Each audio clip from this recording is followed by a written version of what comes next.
consoude, pardane, ortie, reine des prés, un quart de chaque, ajoutez l'eau, mélangez le tout, c'est prêt, sans aucun produit de synthèse. Que du fortifiant végétal cueilli au jardin ou dans les parages. Fabrication maison. Fabrication maison. Une des préparations naturelles de plantes qu'utilise Nathalie, maraîchère bio.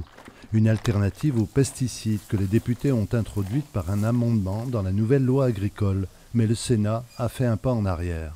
Au Sénat, le rapporteur ne l'a pas supprimé, mais a rendu les choses plus contraignantes en demandant un avis de l'ANSES. Or, l'ANSES, l'Agence de sécurité sanitaire, n'a autorisé aucune plante depuis 4 ans. Les députés avaient porté cet amendement, c'était quand même une belle avancée.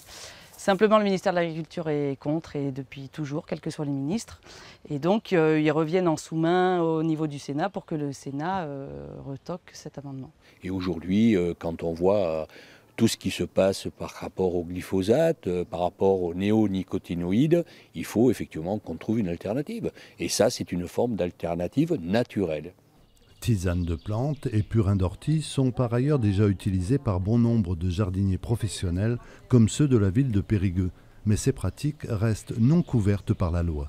J'aimerais pouvoir faire ce que je fais sans être dans l'illégalité. Je veux avoir accès à ces produits.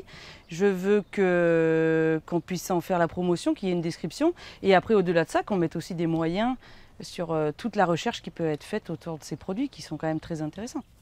Les réticences persistent donc autour des PNPP, les préparations naturelles peu préoccupantes. Soigner les plantes par les plantes semble paradoxalement plus préoccupant aux législateurs que l'usage du glyphosate cancérigène probable, selon l'Organisation mondiale de la santé.